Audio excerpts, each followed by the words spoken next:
Hiya knitters. In this week's video I will be showing you how to do Judy's magic cast on. This is typically used when knitting socks toe up, but you do not want to seam along the toes. This can be applied to other projects too, not just socks, although it is typically used for that. I do have a friend who recently has made a bag this way, and she cast on from the bottom of the bag working up to the top. So in this video I'll show you how to do one, but I will be releasing another video in a couple of weeks that will show you how to knit two at a time in the round. So to start, you are going to want a circular needle, which here I am using HiyaHiya bamboo interchangeable needles. These ones are 4" in 3mm on a 60" cable.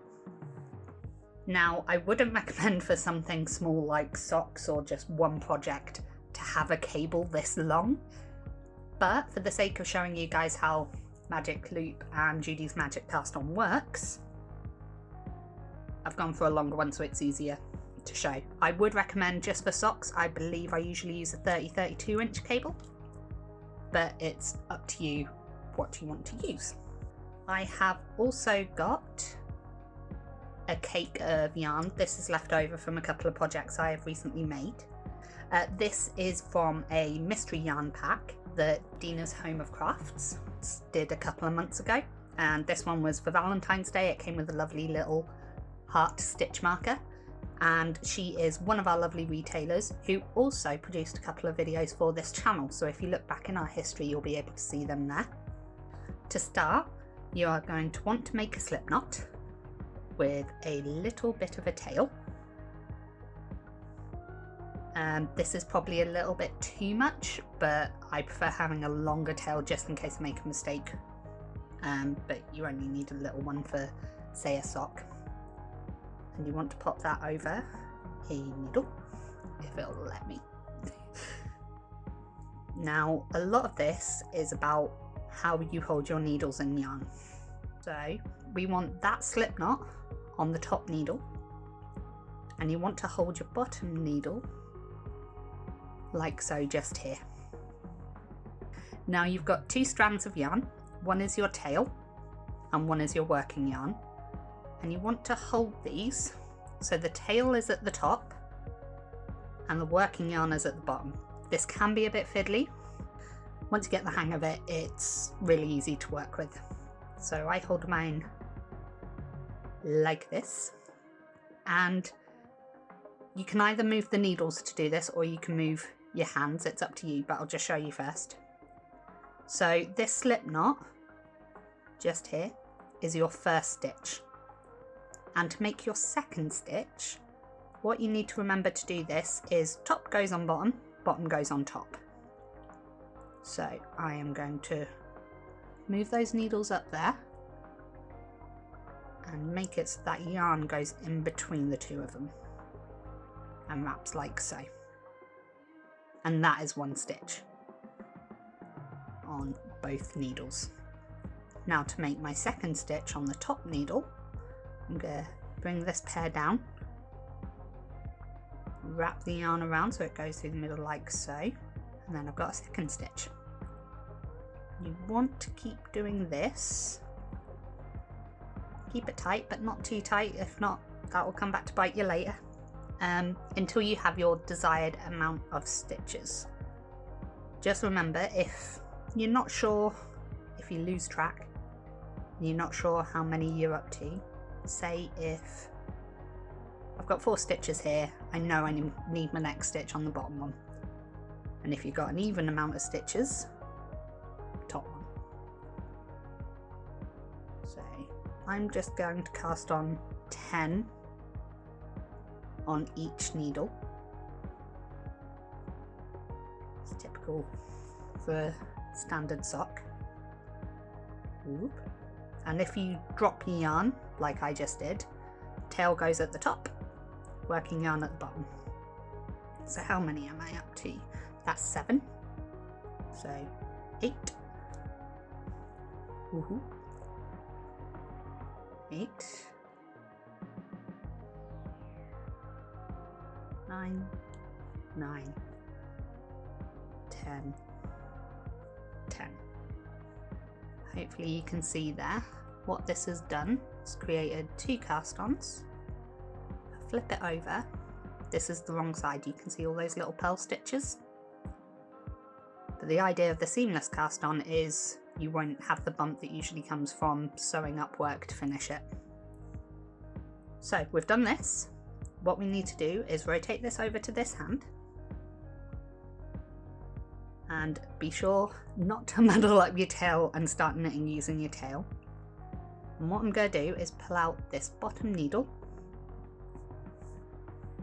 And that's why I've gone for an extra long cable to show you, because if you start off with a smaller cable, this will go flying off.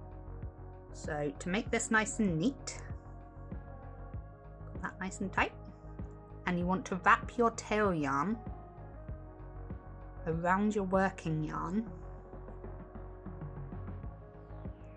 so that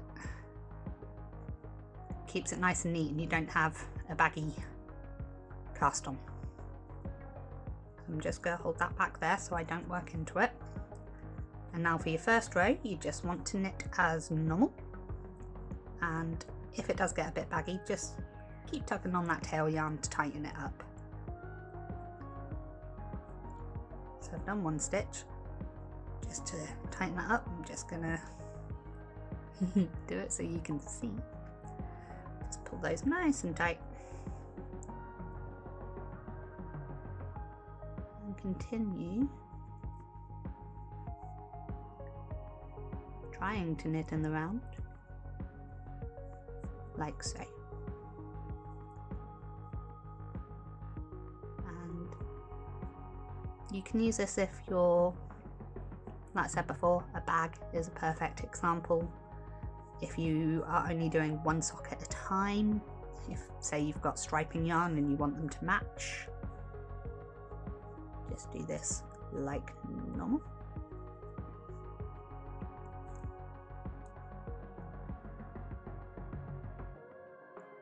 Okay, so this point you want to pull your cable through, and this is going to be a bit excessive because I have gone for that longer cable. Okay, and pull that nice and through there. And what we're going to do, untoggle our tail, rotate these round again, like so, and you're going to pull out that bottom needle to work into the top one again. Now, what we have here, this first stitch is your slip knot from before, so you want to knit into that as normal. Sorry, I was looking at my camera, not my work then. I will concentrate. So put that through normally. But because how we've cast on, all these stitches are technically twisted. So they lie that way when they should lie that way. So to rectify this, we are going to knit into the back of each of these stitches, like so. And this will twist them back the right way, and it means that every row after this we can just knit as normal and not worry about correcting them.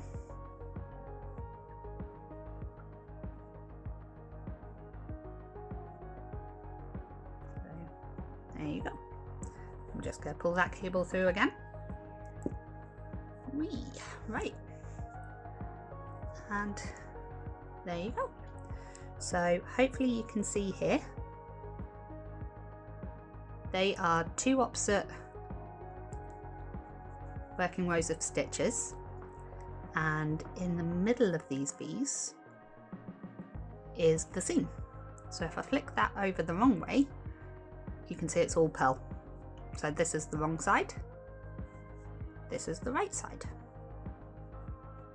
And then from this point on, just follow your pattern. Typically for socks, you'd start increasing on alternating rows.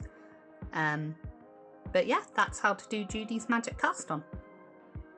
In a second, I am going to film another video showing you how to cast on 2 Judy's magic cast ons at a time. So if you want to work 2 socks at a time, you can.